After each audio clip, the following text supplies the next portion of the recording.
the topic relates to several disciplines or several applications: occupational, social, educational, economic mobility. To give you a flavor of what it is, well, it is an issue that has drawn interest from researchers from various fields, mostly social sciences, and it has,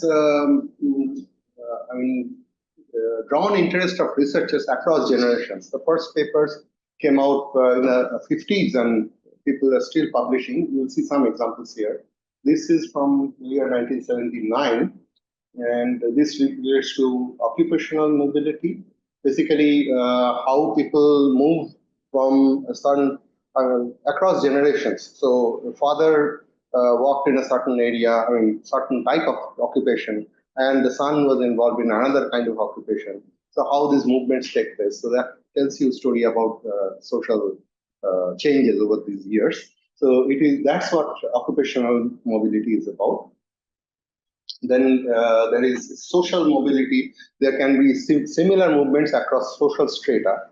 And in India we have a very strict stratified society. So these movements, and well, in some cases these are completely coded. So you remain immobile across generations. So, but there could be other aspects of social strata which may be crossed, and how much movement there is. That's an interesting thing to observe.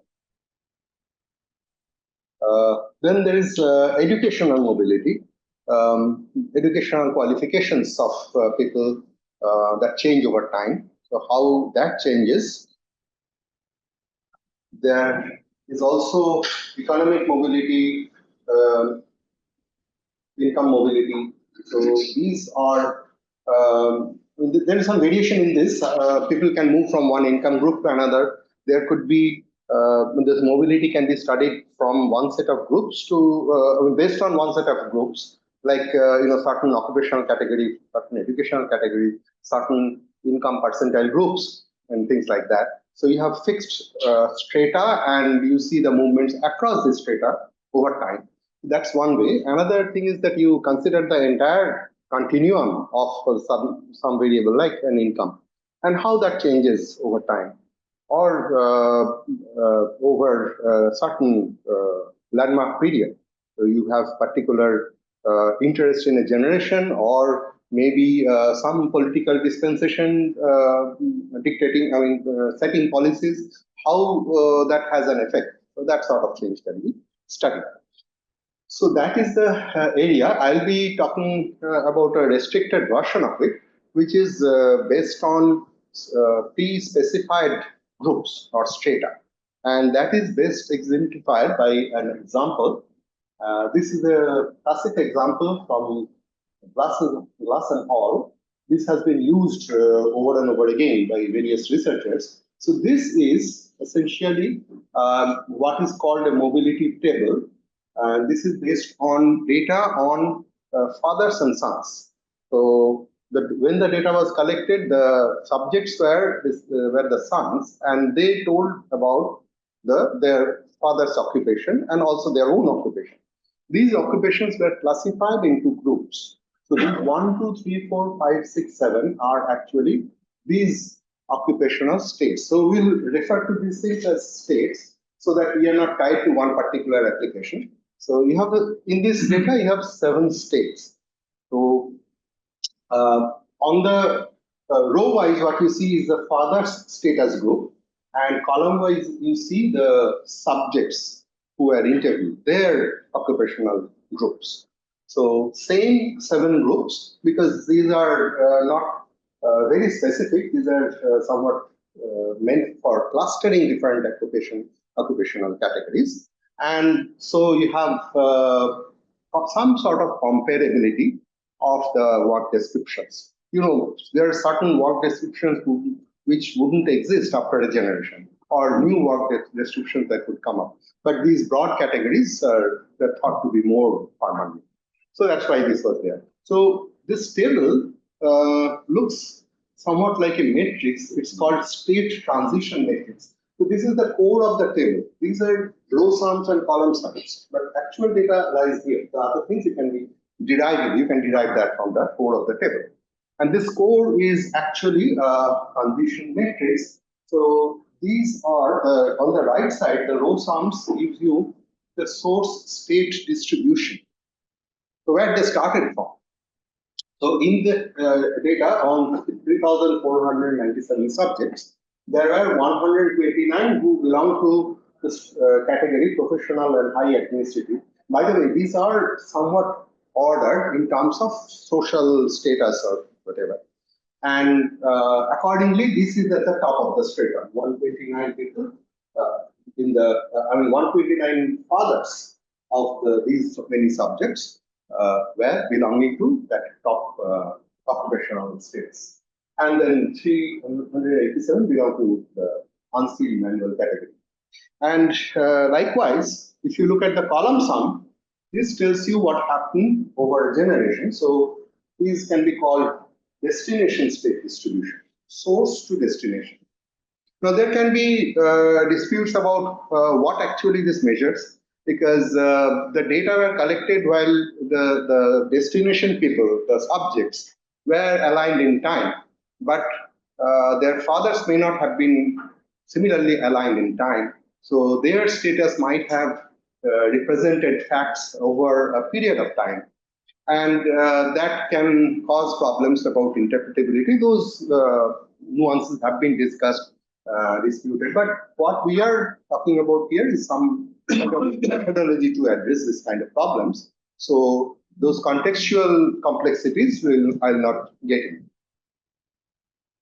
So from set of source states, you go to the set of destination states. And these tell you the frequency, the numbers that go from one kind of state to another. There are quite a few which remain in the same state. So these can be called immobile over a generation. 50 people who now have this kind of occupation, their fathers also had the same occupation. So these 50 people did not have any movement across the generation. So all the numbers appearing at the diagonals, these numbers appearing along the diagonal, these are the counts of people who have been immobile over a generation. By the way, this talk is not meant to be one way. I have only 25 slides because I thought that there would be some discussion. And if you do not ask questions, we may be done in 25 minutes. So, depending on what you want, you can ask questions. They are not changing profession groups. To the 3497, the number of families?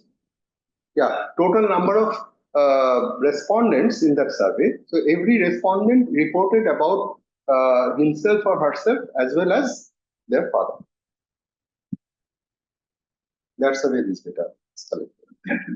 And this survey is from India or from? No, this was from UK.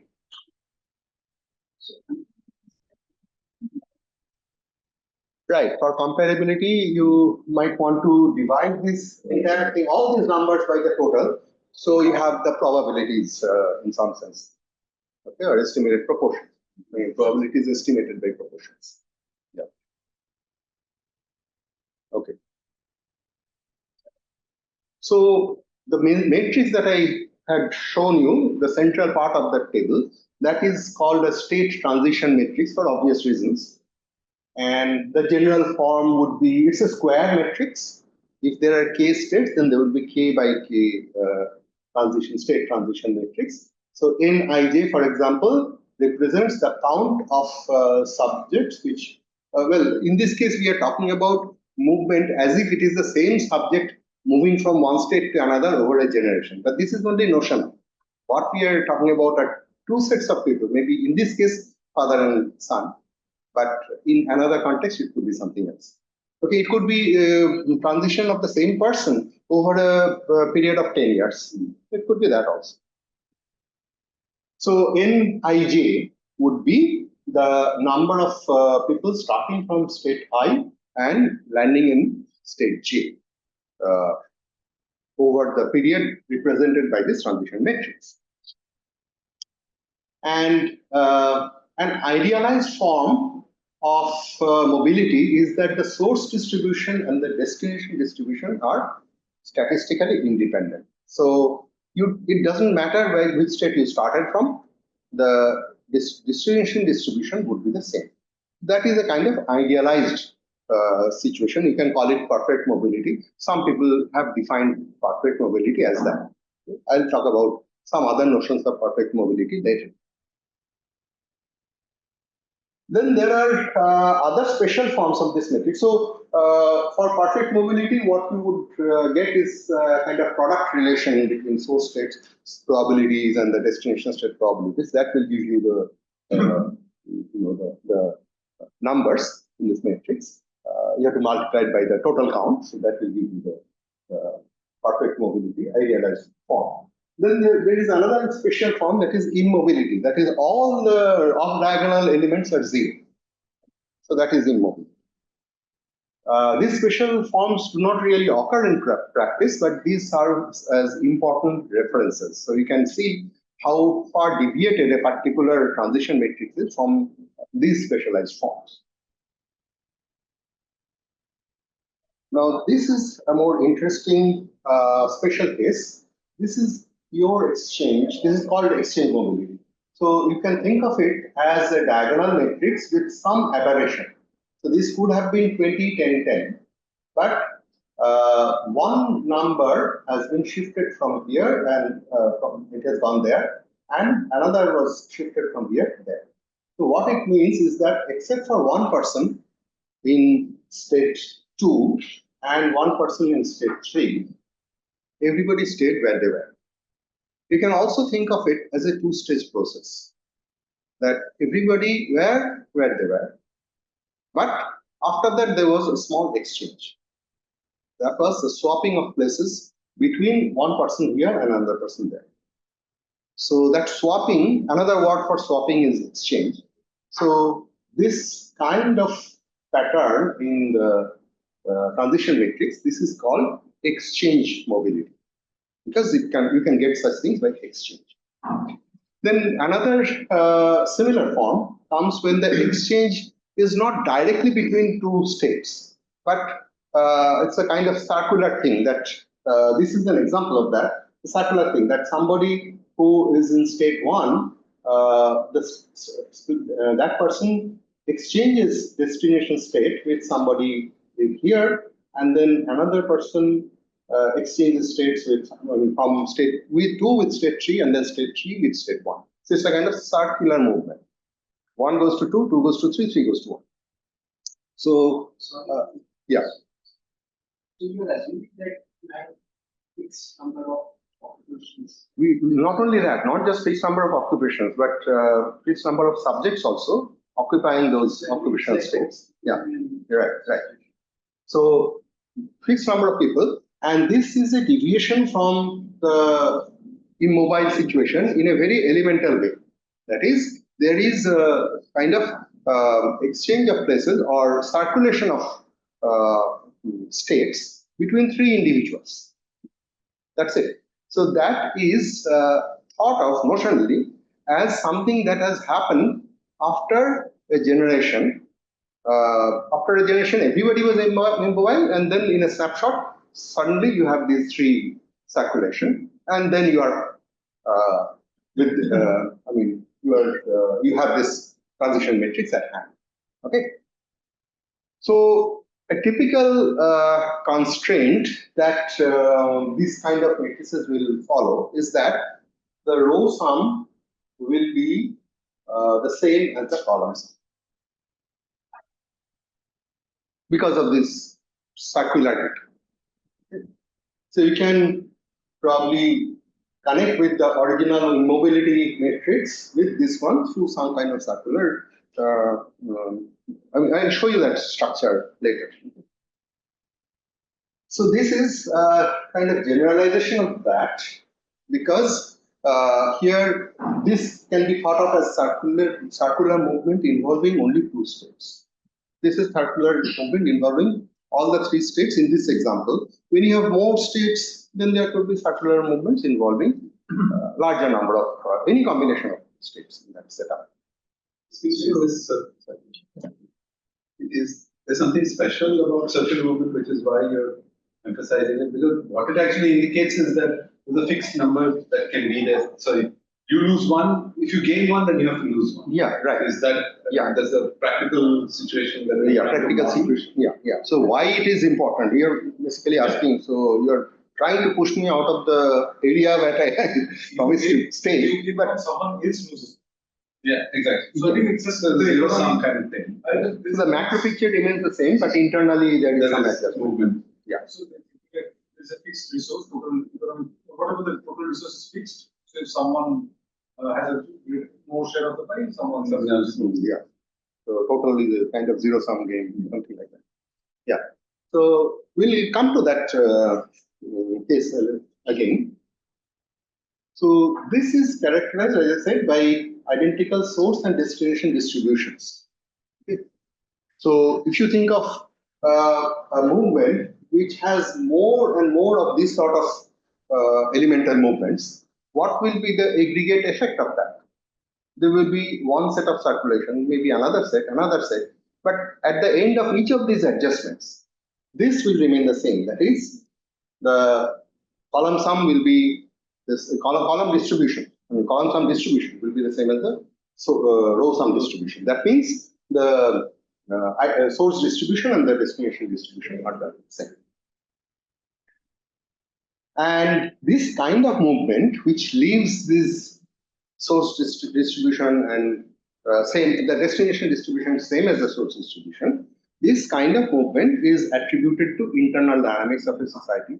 So you do not have more of higher category jobs created, but rather it's the same thing. So there would be internal movements, nothing else. Yeah. So in some sense, the more natural case here is actually the same population as, like something like I give you an exam at the beginning of the semester, at the end of the right. Yeah. And then I classify.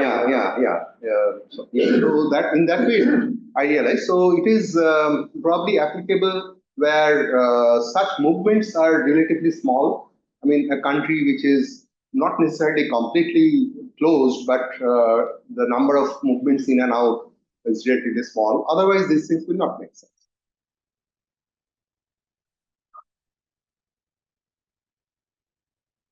Now, of course, these are idealized examples, and there would be movements that violate these conditions, that row sum is equal to column sum. So whatever goes beyond exchange mobility. So one thing is, yeah. So if you have circular, that leads to this identical distribution, but the other way is true, or so we have the circulation, then the source and destination distributions will remain the same. Yeah.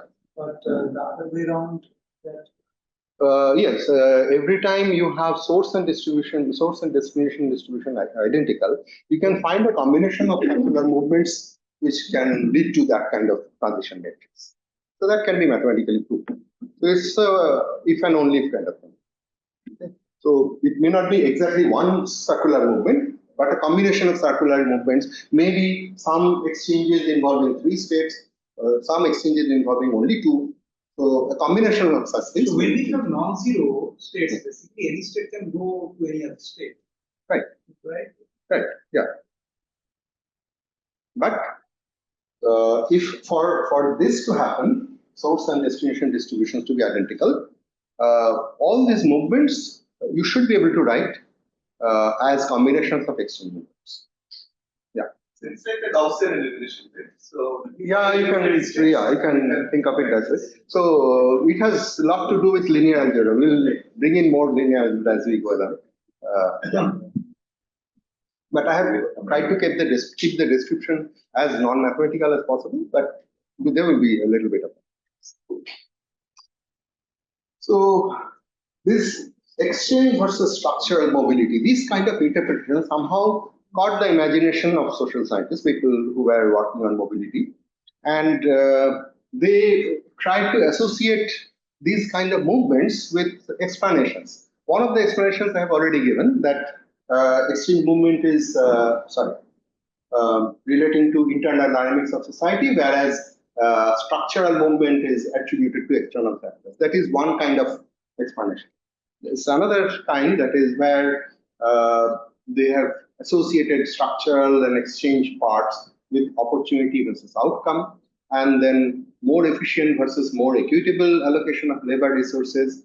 Now, these associations, these are conceptual issues which I don't know much about, but I have just quoted from the literature to give you the context why, how people have approached this. But my interest is more in the mathematical structure, so I'll not go into that. So, is it true that total mobility is the sum of structural plus exchange mobility in some sense?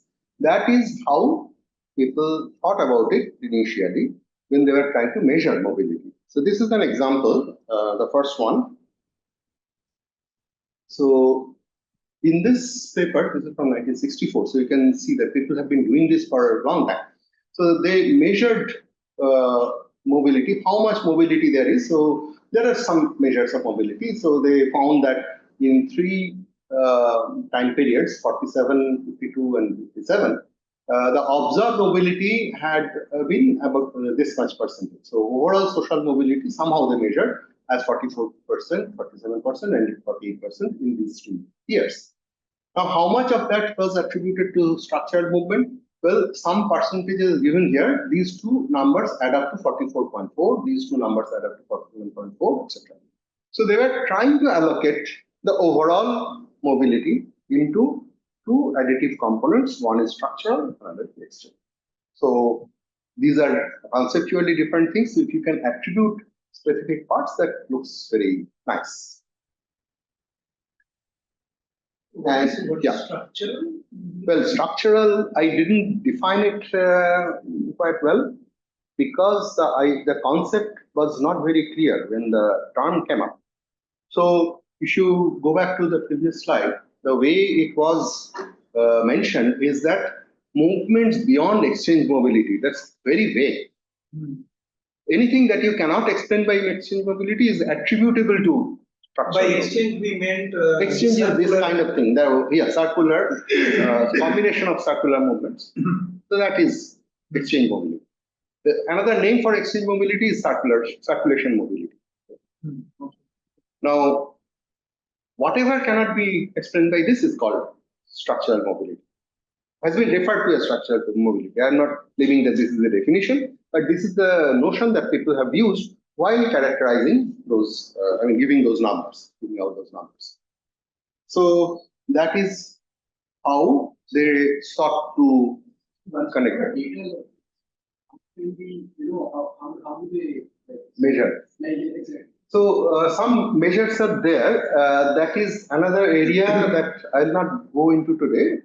So there are some ways of measuring. I'll talk about these measures maybe at the very end of this. But these are single numbers derived from the overall mobility table. And for overall mobility, there will be a number. For structural mobility, there will be a number. Exchange mobility, there will be a number. And these are not completely uncontested. There are multiple ways of measuring these things. But in those days, there was not much competition. So one particular sense of overall mobility was used. And that's why they're referring to it in such terms, as if everybody would understand what is meant by structural movement. Okay? So measure of structural movement. So that is there. This is another way that people tried to explain overall mobility in terms of structural and exchange components. What is that method? If you look at the overall, this Xij is the Nij, the typical ijth element of that transition matrix. So you model that as something that is coming from, that is specific to the row and something which is specific to the column. And there is a Dij part which is kind of introduction effect, as they call it in steady state. Well, so one of the special cases of this will be that these Dijs are all the same. So in that case, this is the product model, that the probability that you get. So Xij is the number, but it is connected to the, it's proportional to the probability. So that probability will be the product of some component coming from the rows and something coming from the columns. So that is, in a sense, perfect mobility. Okay. Now, these DIJs, they try to connect with imperfection. Okay. It can be shown that if you have, I mean, in this model, which is a log linear model, this multiplicative thing means that when you take logarithm, then all these things become additive. So this additive contributions, they tried to obtain after log transformation because these numbers are positive. So analyzing this will be easy. So in statistics, there is something called contingency tables analysis where you try to see independence of the rows and columns. So that sort of analysis they try to bring in here. So this is another kind of modeling that people try to do. So what is MIJ? MIJ is the model version of this. So the fitted version that is coming from this, and XIJ is the actually observed version. So the gap or the ratio in log, the ratio itself is the deviation. EIJ is the deviation. That's how they have tried to Model, how well your model fits. Yeah, how well your model fits. Then there came this very important paper where Michael Sobel was very prolific in this area. He produced many research papers, and he studied the developments over the 3 decades prior to this work. And his key recommendation is that social scientists didn't understand this issue. They have failed to delineate between structural and circulatory components. And he argues in this paper that investigators should abandon the structure versus circulation framework in future work. He said that this area should not be pursued. Well, did people listen to him? So this is in 2004, measurements of structural exchange income mobility. This is 2008, 2011, 17, 2018, 2023. People are still publishing papers with titles explicitly mentioning these terms, structural and exchange movements or mobilities. Okay. And you cannot blame them because there is another to this list which was written by Sobel himself. This was 2 years after his Okay. So, okay. So, given that there was, you went a little overboard, but he pointed out some stagnation in this pursuit of complete delineation between these things. Somehow he understood that things are not adding up really, even though people are thinking of an additive model in some way, either directly or after log transformation. It's not working perfectly. So, what these people tried is an additive decomposition. So this is the transition matrix. They wanted to split it as an immobile part. I stands for immobility, plus C circulation part, and S a structural part. The important thing here is that in the previous decompositions, it was so particularly the measured decomposition when you have the total mobility split as this percent plus that percent. So there it was a single measure that was expressed as additive. It was not a model for the entire matrix. The log linear model was a model for the entire matrix. So here, what they are providing was an additive model for the whole matrix. How? Well, what he says that this total mobility matrix is a matrix plus another matrix plus another matrix. This is immobility, this is circulation, this is structure. How will you get that? Well, this was his mathematical formulation. That you think of the structural things. See, he talked about the structure. Sijs are the elements of this matrix S. He didn't quite define how to get this Sijs. He said that you get it computationally. How? You do it by solving an LP problem. What sort of linear programming? Well, you define the structural things such that they signify the difference in state and destination distributions. So what is Ni dot? It is the sum over the rows, and this and dot I is the sum over the corresponding columns. Yeah. So initially when they proposed the model, and then they found out that it is not. Whether it is fitting or not, yeah, that's so. all. Is there any insight why and in which cases the model is not fitting well? Well, in no case the model would fit perfectly, because it was a very idealized form with which they were comparing, and that sort of idealized form is not applicable to any real method. So people tried to come up with a less idealized form by bringing in more features in the model. See, Dij was one of those in the log linear model. The Dij is the term which gives you room for adjustment, so that it can give you some more. Fit any data? Huh? It never fit any data. Any data where? Well, some small data sets would be fitted reasonably well, but any large data set, think of it, if the model lying at the background is somewhat a makeshift thing that is trying to impose, then it will not fit very well. In fact, Sobel had a point when saying that this is a dead end, you shouldn't pursue this. So this kind of log linear modeling didn't get well, these were pursued, but essentially what happened is that apart from these idealized parts, they had to bring in more terms through that Dij kind of thing, some idealized form of the Dijs, so that the number of parameters in the model remains relatively less, and still the fit is reasonably good. But in economics, that is not enough. All of these things have to be properly interpreted, not just fitting any model. So that is where they were running into problem. If you are able to interpret a particular parametric model, then it is okay, but they would probably propose a certain parametric model and show that it works for a data set. For another data set, maybe another model will be needed. So that is where people saw that things are not working universally. Okay. So that is the dead end that I was talking about. So for INC, the sum of the row and the sum of the column will be the same, but not for S. Right.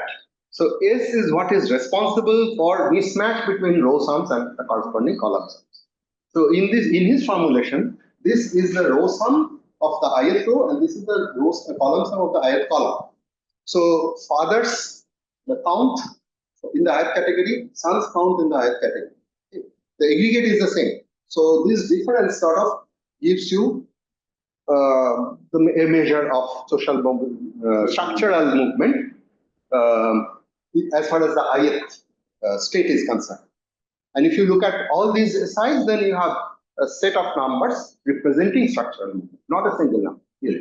So C, I think, can be further broken down into the terms with length of cycle. In the sense, if you have exchange, like there's two things that are exchanging, but if you can have 3, 4, 5. That can happen, but the problem with that is that there will be no unique way of doing that. For example, three-way interchange can be written as 3 two-way exchanges. Okay. So there will be issues of identifiability. You will not be able to write it uniquely in terms of so like in permutation, if you just think about that way, I mean, not here in this context, but in general, that's just a product of transpositions. So one can always do that, but then the number of transposition.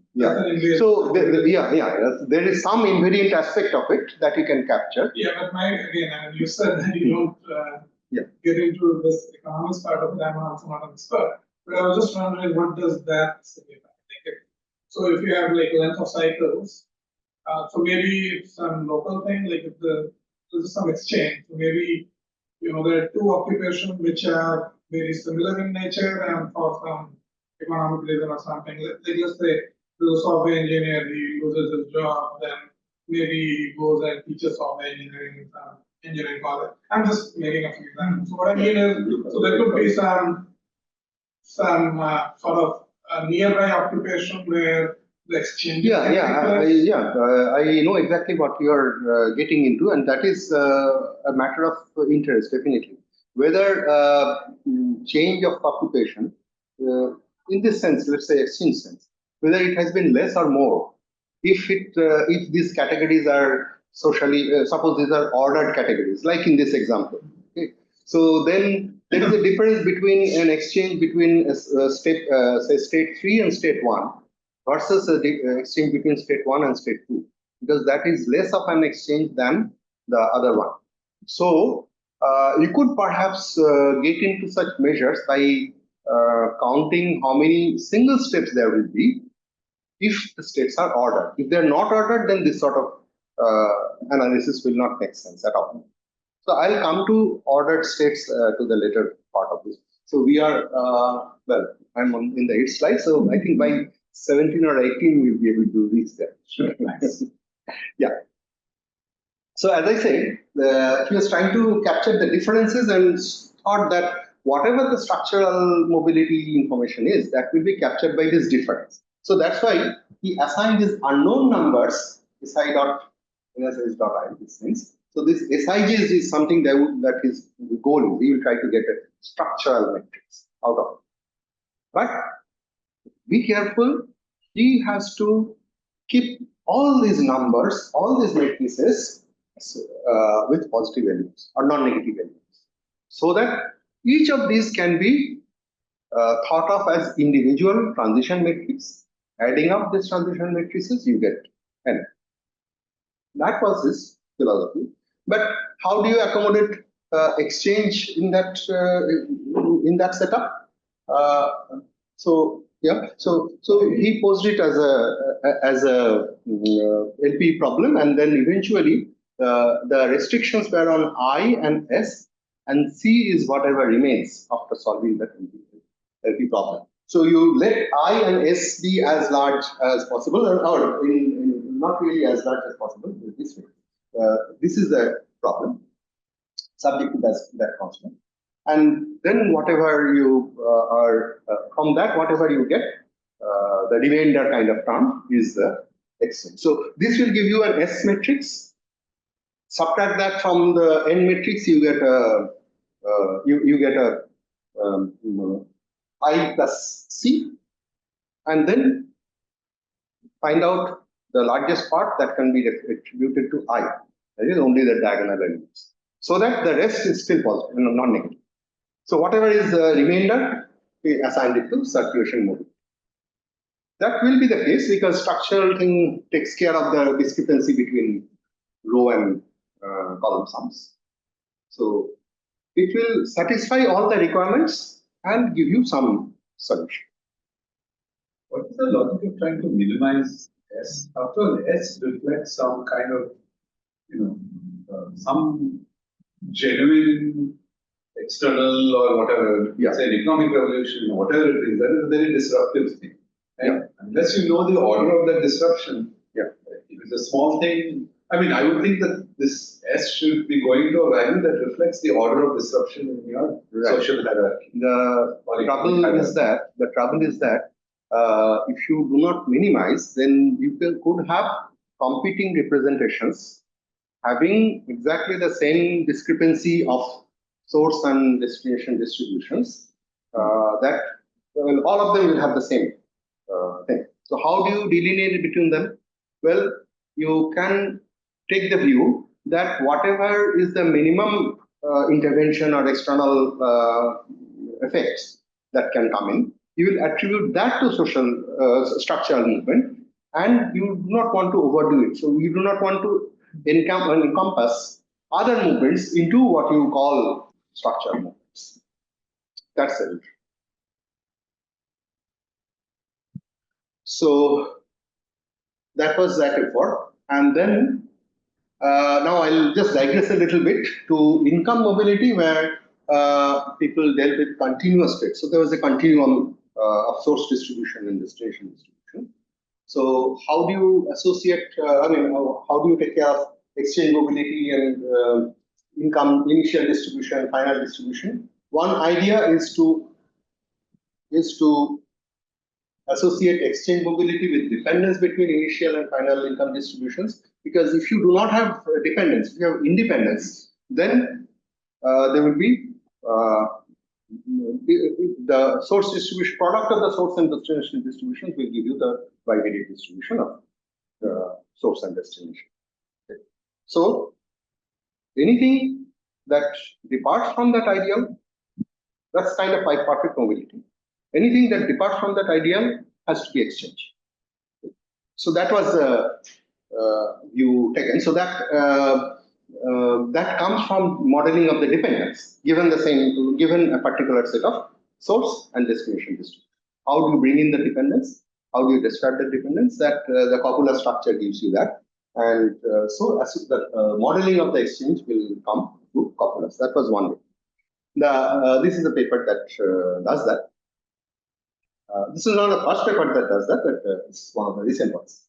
Then there was another thing that you use an axiomatic framework to split the mobility index. So here I'm not talking about the entire state distribution or destination distribution, but the measure of mobility. So you have an axiomatic framework to split the mobility index, and there are separate axioms for characterizing structural mobility and circulation mobility.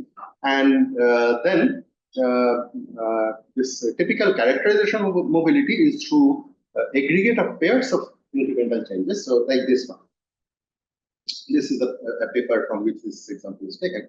So you have a certain distribution, and then you think of whatever change comes to it is a pair of changes in two different places. So there is a minus delta here, plus delta there. So the income distribution becomes slightly different, and the aggregation of these slight differences will eventually give you the destination distribution. That's how the mobility is planned or modeled, and then it is axiomatically you separate the two parts and try to measure. So that was income mobility. There is one key idea from here that we will take. That is this plus and minus. This minus thing is something that you do not see in the other literature where you are going from one state to another. Remember, in the previous slide itself, when we did that separation I, C, S, all the elements of those component matrices were constrained to be non-negative. Okay? The negative movement is should not be there. It cannot be interpreted. But in income mobility, negative can be there as long as the movement does not make the whole thing go beyond the horizontal line. Okay? So small movements should be possible. Those are counts, right? That's why those are counts, yes. That's why they're non-negative. Well, even in counts, you could take the same view that you start with something, then you make incremental adjustment, maybe an integer adjustment in the negative direction, and do it in such a way that after the adjustment also it remains non-negative. So that should be within the domain of things that people look at, but they didn't. So that is where we would build on. That's what we will build on. So here is probably the most important slide of this presentation, and I think we are running a bit behind time. So It started 8 minutes. So yeah, okay. Yeah. So this is so I'll present the main idea through an example only. Okay? So this is an example that will go maybe over 3-4 slides. So what is it? The transition matrix is typically conceptualized through individual movements. So one integer in one position of this matrix is a single individual moving from one state to another. So for example, you can say that if the overall transition matrix looks like this, then it is a sum of several transition matrices. Here are 3 people who started from state 1 and went to state 2. This is 2 people starting from state 3 and going to state 1. So a combination of all these movements, there will be 9 such matrices, combining the fates of, in this case, 3 individuals, here 2 individuals, 14 individuals who had similar fates, okay, moving from one state to another. And so there are 9 such positions in this matrix, so there will be 9 terms. Okay. So that is how you look at the transition matrix. That is why you split the transition matrix in that manner, I plus C plus S, each one having integer elements and non-negative elements. Okay.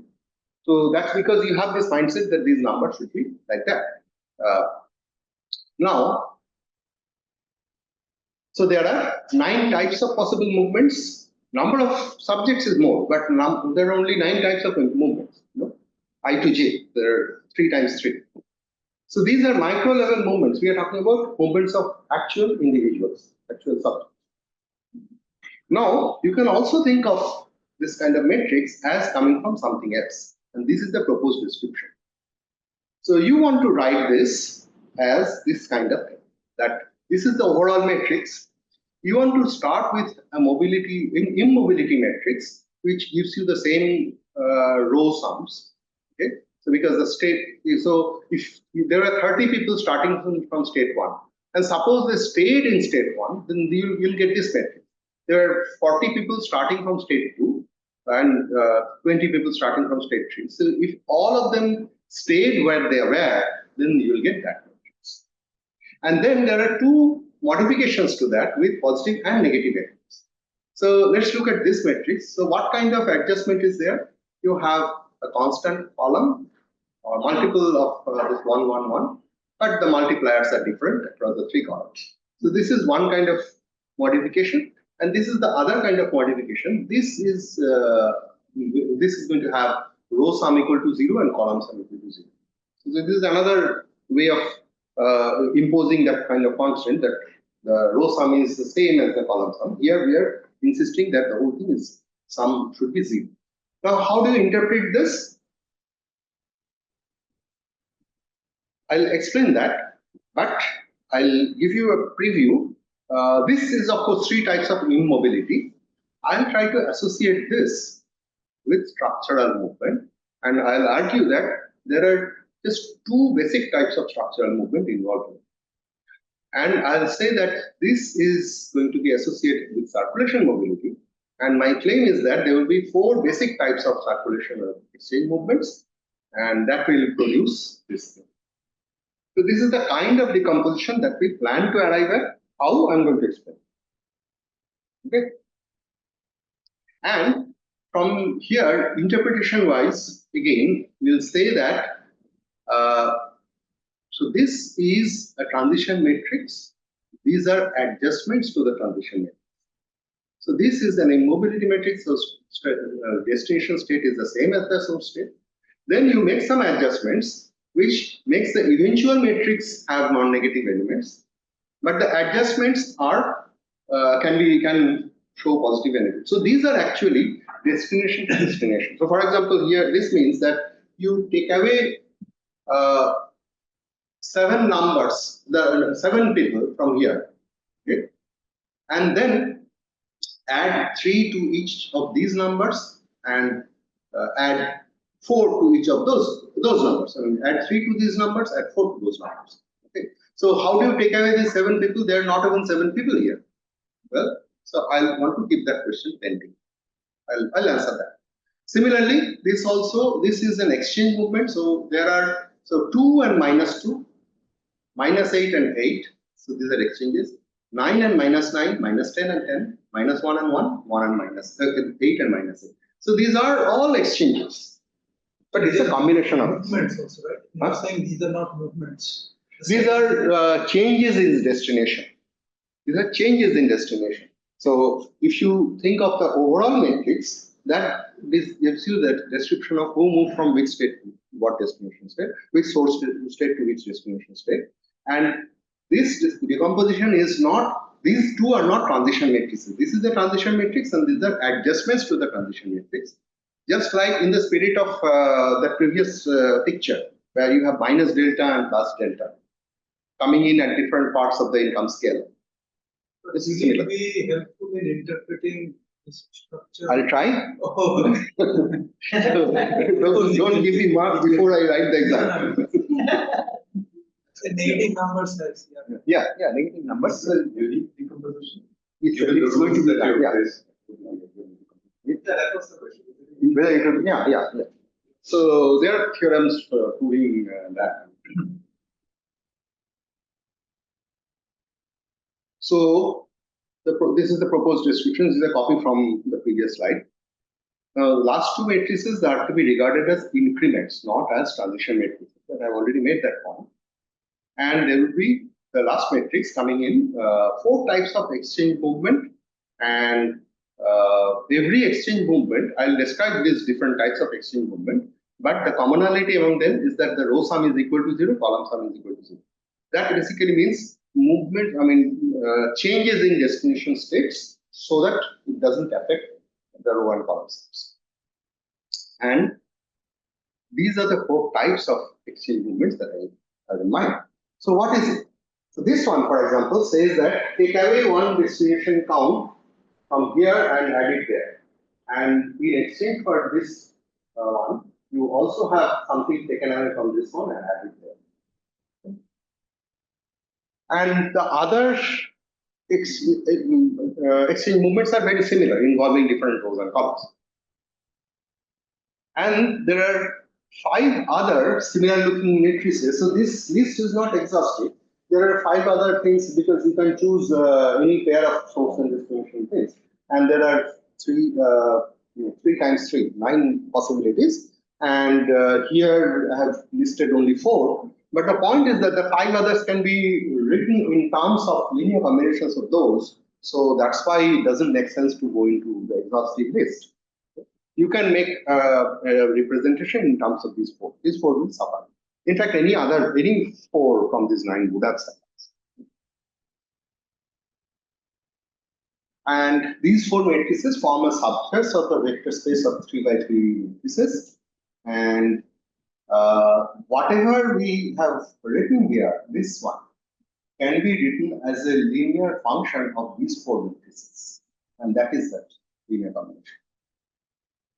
If you decide to use these 4 basic or elemental exchange movements as your basis for description, then this representation is unique. The coefficients will be unique. If you change your basis, maybe drop this one and have another combination, then again, with respect to that, there will be another unique representation. But overall, the left-hand side will be unique, no matter what kind of basis you choose.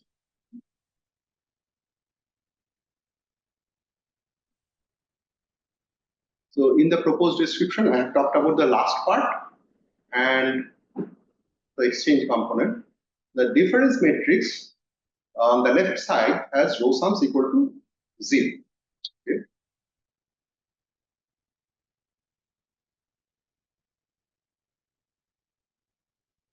Okay. Sorry, this one. Yeah. So I think what is being referred to is this one, not the difference matrix on the left side, but the first matrix on the right side, this one. There is an error. So the first matrix on the right side has row sums equal to 0. It belongs to a vector space of 3 by 3 matrices with 3 row sums constrained to be 0. So dimension is 6. So you need 2 more basis matrices to complete the description. So if you start with this one, in fact, so this is correct actually. This is a different way of writing the proposed description. Initially, I had this equal to that plus that plus that, but I have now brought the immobility matrix to the left side. So, and now, because I have done that, this difference matrix has row sum equal to 0. And if you consider all the matrices which have row sums equal to 0, all the 3 by 3 matrices, how many such linearly independent matrices can you find? Well, out of 9 possible things, we have 3 constraints, so there will be 6 such matrices. So it belongs to a vector space that can be described by 6 basis functions, and 4 of them have already been used for the exchange component, and we need 2 more basis matrices to complete the description. And these 2 I'll be using, and the peculiar thing about these matrices is that these are orthogonal to the previous ones. If you draw a long vector consisting of all the elements, then with that vector, in that vector description, these matrices will be orthogonal to those matrices. So it's basically vector space representation. So these 2 matrices are from another subspace, which are orthogonal to the exchange subspace. And now you can write the second term here as a linear combination of these 2. Okay, so you have 2 independent things adding up to give you this one. So, excuse me. yeah. So You have just made the constraints to be row sum or also column sums? The constraints here are on row and column sums, and this one, it's only row sums. On the left side, I have the difference matrix, the original transition matrix and the immobile version of it. So once you do that subtraction, the left side has row and column sums equal to 0. Sorry, not row and, row and column sums equal to 0. So that is why you write it, Yeah, but for the exchange matrices, right, Yeah. like your third 4 bullet point, right, you're just saying there that 3 row sums constant because 0. Yeah, for 3 row sums constant. Yeah, that is true. The 3 row sums has constant to be 0. Okay. Yeah, So- for example, like No. So I'm sorry. After subtracting, you only get the row sums equal to 0. That's the only thing you get. Only the row sums. The column sums do not become 0 when you subtract. Yeah, And- so you're talking about the whole right hand side. Yeah. He's explaining why we need that to. Yeah. There will be 6 degrees of freedom left, and 4 are explained by the exchange part. The remaining 2, I'm trying to explain the other part, which I'm calling structural movement. It causes. Yeah, it's a decomposition, but if so it's a very simple thing in statistics and in vector algebra. This is done every day. But this is one way of achieving delineation that was probably not attempted by people in that discipline. So the key idea when you bring it to the vector algebra field, it's a very simple thing. Not even worth the paper, but it is coming from a context where this was not used.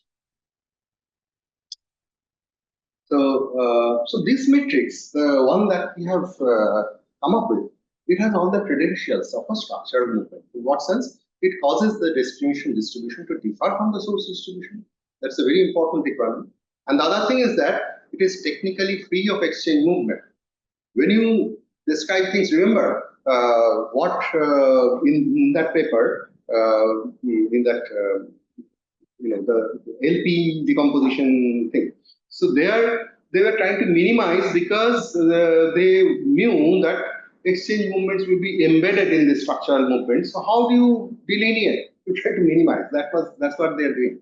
But this is another way of making sure that there is not minimization, but nothing of exchange is contained in the structural description, structural part of it.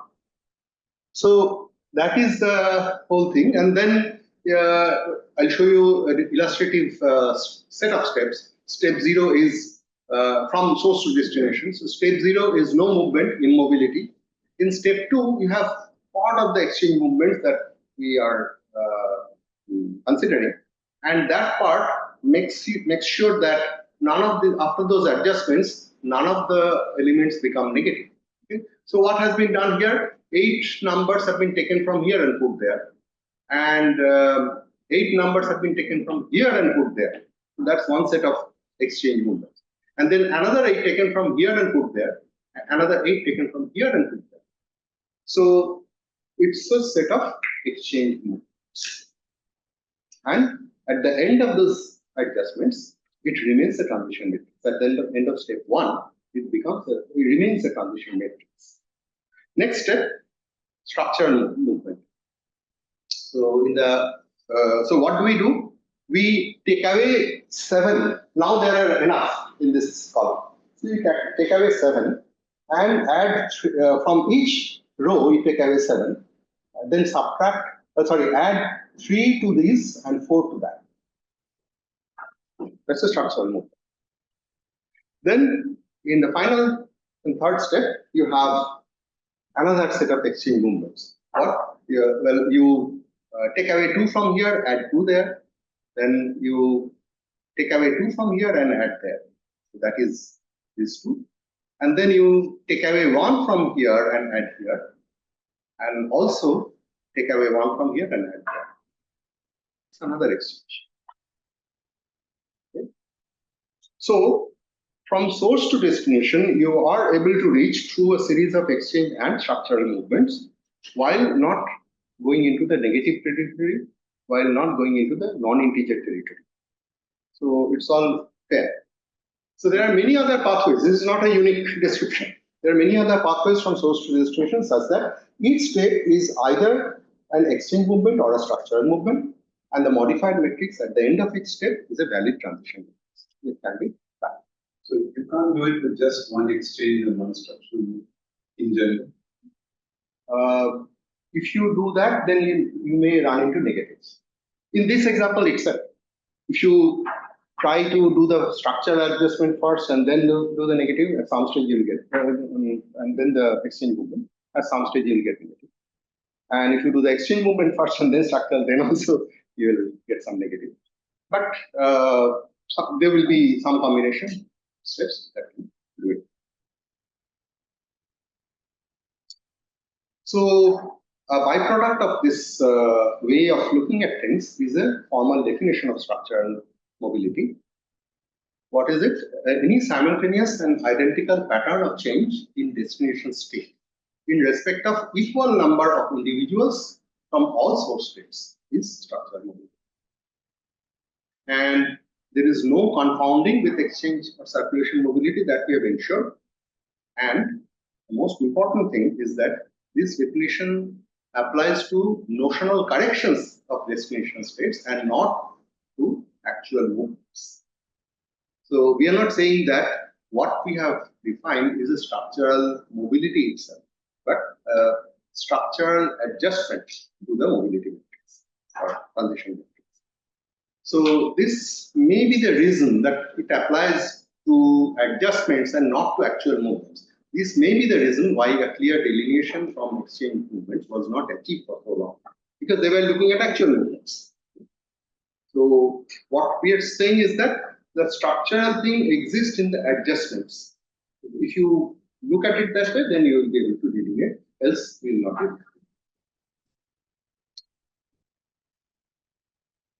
So there is a decomposition theorem that if you start with a k by k transition matrix, and then you have the corresponding immobility matrix. This is the immobility matrix coming from this original matrix, transition matrix. Then that can be decomposed as sum of structural part and exchange part. And so N1 is a structural movement, and it gives you the independent basis functions or the degree of freedom associated with this. You can say rank of the vector space also, and this is the rank of the vector subspace corresponding to exchange movements. So there are orthogonal subspaces with dimensions are there. The linear function representation is unique for a specific set of basis functions. That is, you can uniquely define. And these are the basis matrices. Structural movements can be written as a linear function of k minus 1 basis functions. I'll not go into the notations. Okay? I think I have explained the idea, so I'll quickly run through this. So these are the basis functions described for exchange movements, and then there are basis functions for the overall space that combines the structural and exchange movements. So this is the space which describes the difference between N and N naught, the original matrix and the corresponding immobility matrix. The difference between that is spanned by the combination of these two subspaces, and this is the basis set for that. So this was when we are talking about movement away from immobility. Similarly, you can talk about movement away from perfect mobility. So what is perfect mobility? So this was one way Shorrock had characterized that from all source states, conditional distribution is uniform. So it's not just independence between source and destination. You are specifying that the destination distribution is as ideal that you can think of. I mean, there is no higher stratum job and lower stratum job. Everything is same. So every stratum is equally accessible. So that's the idea of uniform distribution. So that is probably a very perfect test of perfect mobilities. It may be equally accessible, but it may not be equally filled. Well, yes, it will be equally filled. That's the thing. For every source state, the destination distribution is uniform. So every row you have the same distribution, but starting number different. Yeah. So for that, again, there will be an n minus perfect n And that can be decomposed as two parts. Again, it can be shown that the number of degrees of freedom associated with these are exactly the same as before, and that can be handled. So structure and exchange part. And there is another notion of perfect mobility which is weaker than the previous one, where you do not require the destination distribution to be uniform, but just independent of this distribution.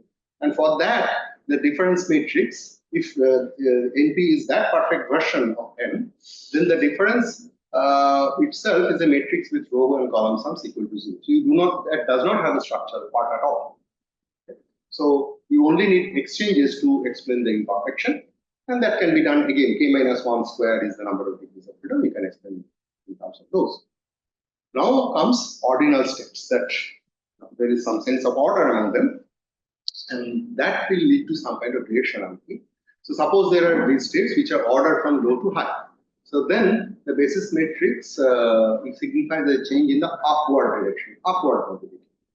And this is an upward movement. So similarly for, this is an upward movement for a single individual coming from the ith state.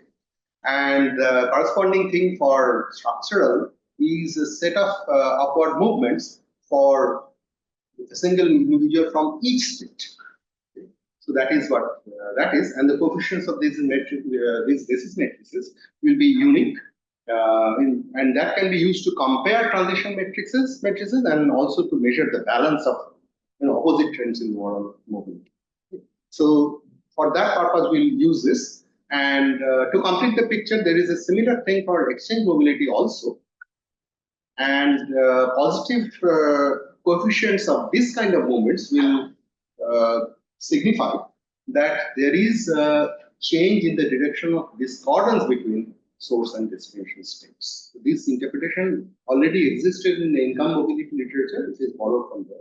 So if all these basis elements are positive coefficients in a particular description, then that means changes in the direction of discordance between source and destination states.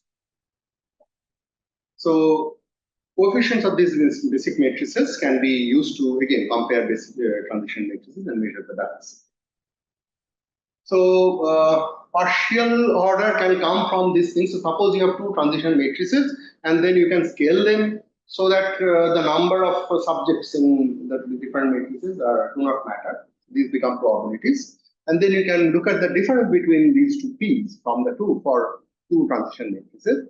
And then if it so happens that the coefficients of the in the overall of the basis elements in the overall description are non-negative, then one matrix is larger than the matrix in that sense, and so there will be partial order. Of course, you cannot expect that every time it will be only positive and negative. That's why it's a partial order, not a full order, or not a complete order. Yeah. So that is what you can do for these things, and then similarly there will be exchange versions of these, and there will be similar things about movements away from perfect mobility, not just movements away from immobility. So all these things can be there. I'll just skip that. And then these are the final few slides. What can be done by statisticians on this? This framework holds much promise because we can consider various types of states of hypothesis. You can test for immobility, perfect mobility, parametric structures of mobility, everything that the parametric people had done before. So some things can be done here. You can test for directionality, so that's a composite hypothesis. You can test for properties specific to structure and exchange aspects of mobility. That was not previously possible, but this will give you a way of doing that. And the bad news is that how do you get the null distribution? Okay. So for that, you need probably some kind of simulations in the worst case, but there has to be some theoretical investigation. So that's probably quite attractive for statisticians to work on. Then for economists, there can be measures of mobility that you can work with. And since this basis function these give you a macro scale view of the movements in terms of elemental steps. So it should be conducive to axiomatic development of measures of mobility. So I'll skip this text. So that is in fact, we have done this work. We have not submitted it, but this work is more or less done. Then for discrete mathematicians, there is a challenge, but not a very tall one, I would say. The conjecture is that there exists a path from the state of immobility or perfect mobility to the actual state observed in the data, where each state concerns integer multiples of elemental movements, and the cumulatively modified matrix at the end of every step is a transition matrix, which is what we saw in that example. And I believe that this should be it should be able to prove that for any transition matrix with integer elements, we should be able to get such a pathway. And but the proof we have not worked on, so this is something that we will do. And that's it.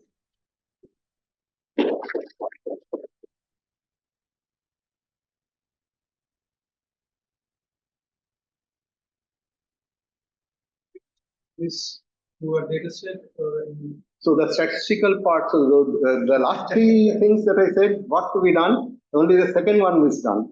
But the first one, the statistical part is not done, the combinatorial part is not done. thinking.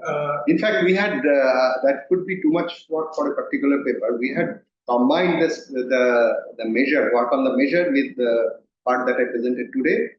And submitted that, and nobody was willing to review. It was such a long paper, so we decided to split it, and now submitted the theory part, and the other one is waiting.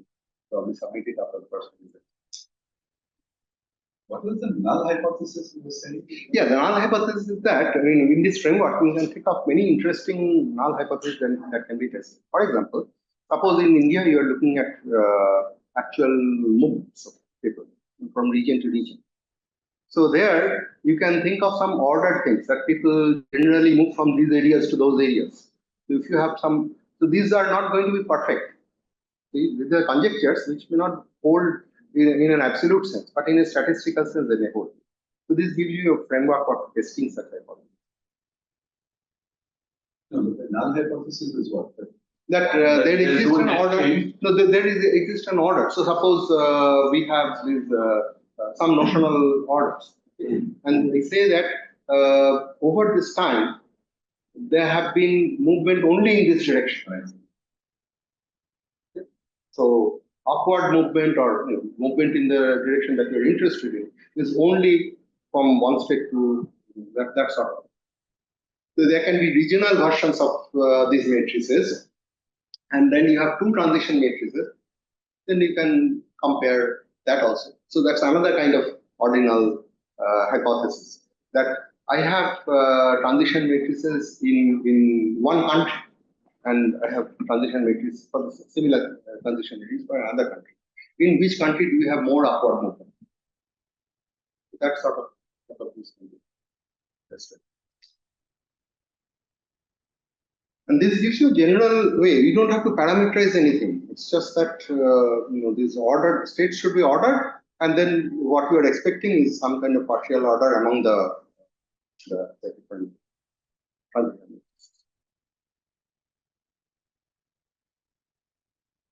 So I have one question that we very much needed to it. So, like regression to the mean, taller father used to have son which is less taller than father. Here also in income, poorer father. So, are there any relationship poorer father? So you are asking a question that can be answered empirically, right? Right. So we have not gone into that. So if you, of course, it will depend on which data set you're talking about, but that sort of thing. I mean, of course, this is for discrete states. So you can have income deciles, for example. Or expenditure deciles. So that can be obtained. In India, we collect expenditure data from time to time, but we do not collect generational data like that. So we cannot do it that way. But if there is a way of aggregation, so perhaps we can do it district-wise.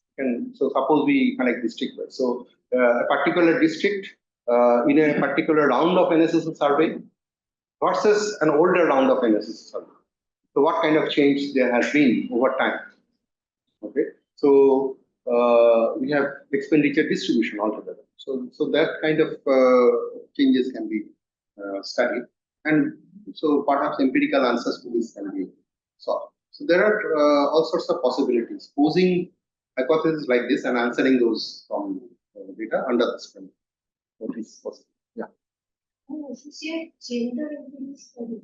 Because you just Yeah, so that also, I'll not say that I have answered to everything, but the aspect of your question that can perhaps be answered through this formulation is that whether there is a gender gap in certain types of mobility.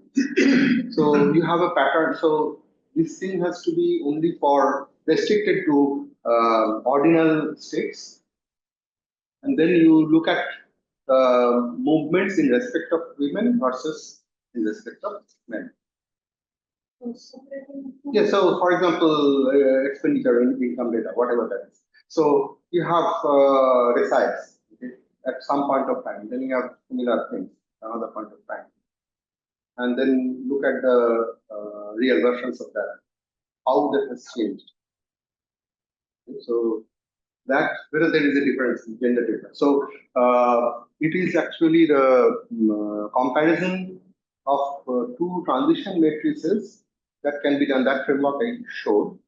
So that can perhaps be used for gender if the data is available in that sense. I do not know whether how that will be possible. One example that I could think of, I just mentioned, but I do not know whether gender-wise income data is there.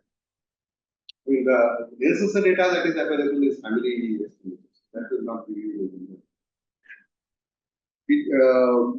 Occupational differences you can probably show.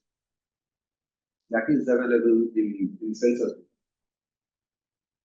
So from one census to another, movements of men and women from across occupational categories that can be. So regarding it was saying null distribution. So what I understand is basically you are talking about different models on which you can observe data, right? So for the testing, so typical like H naught. Right. So different scenarios where you can actually know what is expected and you observe the data. Yeah. So that way you can do Right. Yeah, it is in that sense. Yeah, thank you for clarifying. Yeah. Maybe. That would have been a better answer than what I gave. Yeah.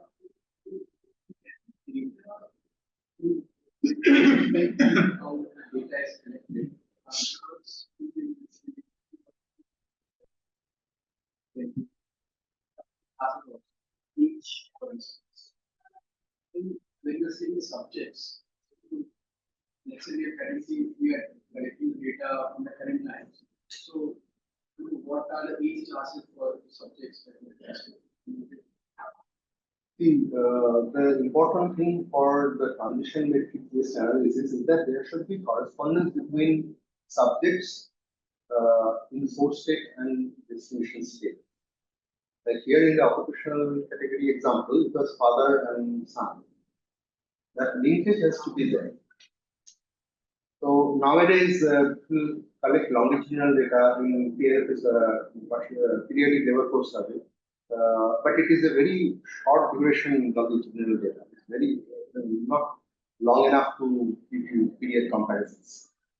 But for longitudinal data, you can do this kind of thing either with longitudinal data or recall-based data. But the connection has to be there between then and now. Longitudinal means you are observing people over a period of time. So the periodic labor force survey visits the same household for 4 times in 3-month intervals. So that gives you just 1 year, not more than that. But that correspondence is there, which is essential for this kind of thing. So if you are looking for very short-term changes, perhaps this can be used. I don't see very important contribution that can be made to that kind of data. So I understood the exchange of 4 basis elements you gave. It could see immediately why In this situation, the two other matrices you added into orthogonal to them, how does that map intuitively to structural change? How does it map into structural change? Yeah. Yeah. So, there is no question about the orthogonality of this with ours. Yes. And other thing is that they preserve the, they explain the difference between the source and distribution. Now, if you think of structural movement, the essence of structural movement it's a kind of ghost that people are saying that it should have this and this property. Okay. So unless you add further details, you cannot define it. So what we are saying is that we are filling that gap, that this ghost should be uniquely defined if you define it this way. And what is it that we are saying? That, okay, you are making macro changes, structural changes, that you take away something from a destination state and add the whole thing across the board to another destination state and do it uniformly across all source states. Okay, so that is that is a detail that we are adding, without which the definition of structural movement will not be complete. Okay, and this is the detail that I thought could be. I mean, this comes from the orthogonality, the mathematical considerations, but it does not contradict. Number one, it does not contradict the requirements, and second thing is that it gives you something that. I mean, this is easy to think structurally. No matter what the source state is, you want the same numbers to move from one destination state to another. Across the board, the same. It is about movements. The additional detail is that it happens across the board. Similarly for all the states. Yeah, all the source states. If it was ordered, then it's like everyone's occupational state has increased. Yeah, for the people, so, not everyone. The coefficient will determine for how many people this will be true. But whatever be that number, it's the same number from each everyone in this row. This column has moved. Yeah, their condition is right. Equal number of people from each column has moved from here to here. Yeah. So I have two questions, slightly not related to this, but so in the literature. Is there any result related to, let's say, you looked at additive decomposition, but what about multiplicative? Yeah, multiplicative decomposition is that log linear model, that literature is entirely on multiplicative decomposition. Okay, so after taking log, it becomes additive. Okay, but you're taking log, I'm the additive forcing, but what I'm saying is like your transition metrics, and you just have, like, T is equal to, let's say, T1, T2, T3. So ultimately you're applying, so there is an input state, you're applying, you're multiplying by this matrix, you're getting another. So you're, I mean, in some true sense, that's like step-wise decomposition. So we're talking about this motivation of this multiplicative thing not coming from the imperative to write it as additive after some transformation, but directly as a, no, I have not seen that. But maybe I do not know enough of that literature. Maybe some people may have justified these log linear models in that manner. Because log linear models are multiplicative models. So whether some people have justified it directly, that I do not know. The second question is again related to that. So typically you look at again I'm thinking in terms of multiplicative things. So like in differential equations, for example, you have these kind of things. If you go to differential equations, then you have eigenvalues, and it relates to the stability of the system, or the behavior of the infinity where it settles down, those kind of things. So again, like eigenvalues, etc., they might have some meaning in practical terms. I don't know. I mean, just every mathematical structure that you want to throw in has to have an interpretation. So that is a big hurdle that you have to cross. I have had enough difficulty with this basis function representation itself, particularly the adjustment to the transition matrix. That conceptual break, I do not know how well accepted it will be, but our paper has gone past the initial rejection step. That's all.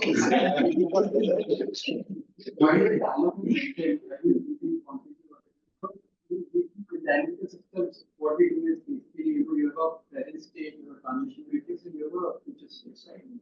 But here, why I asked the age question also, it seems like that we cannot have such data because we are talking about generations.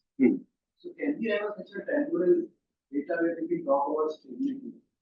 So I mean, if we are trying to match the model with the data, so that's the I mean, as I said, for doing this, you see, here the connection between the subjects in the source and the subject in the destination, that one-to-one correspondence is the key. Otherwise, you cannot have a transition matrix. You do not. Somebody has to go from here to there. So, who is that person? At what time does it go? So, if it is from one time point to another time point, it has to be the same subject or somehow related to the same subject so that you can connect.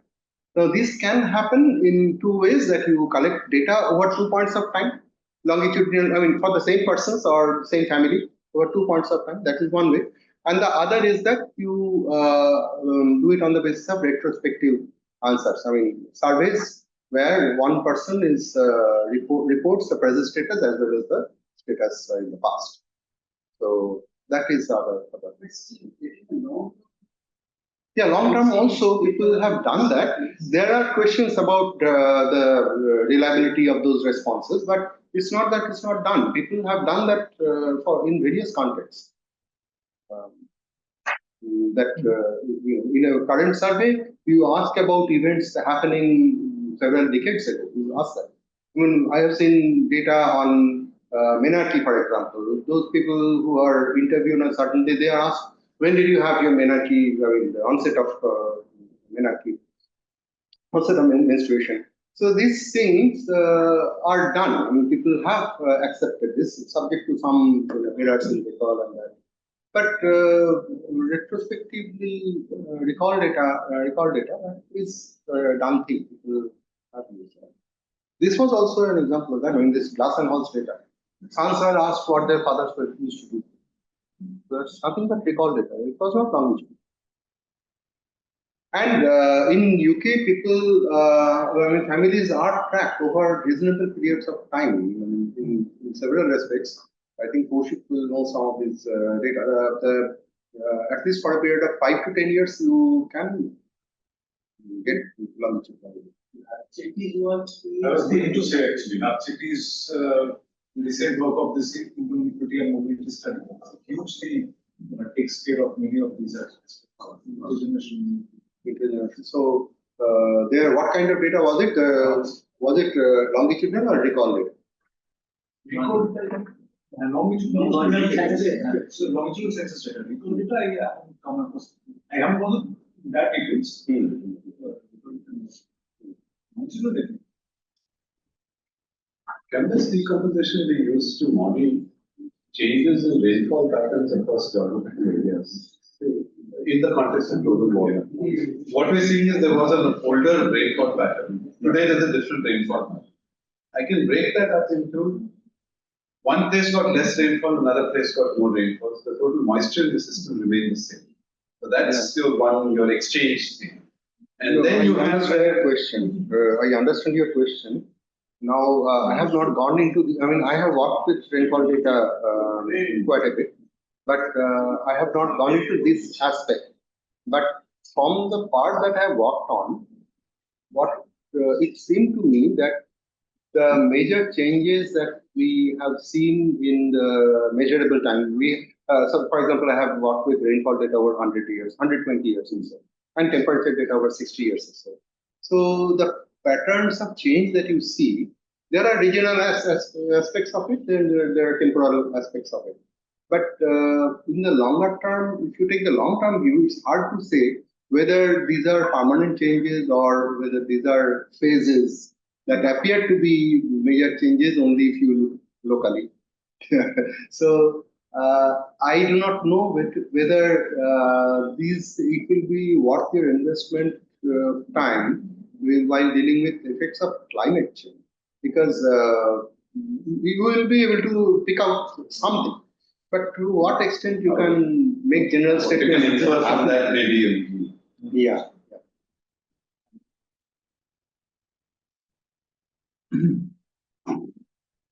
it is that famous book, I can't recall whether that had captured mobility, but historically it was Yeah. it is a income. Yes. That mobility, I'm not sure. Because the word income inequality in India captures percentiles over time. So I don't think that you don't want to put it together. Yes. Keep it in mind. So I don't think possible. That is another. Okay, thank you. You have supplemented my knowledge in some area. You have tried to make up my deficiency.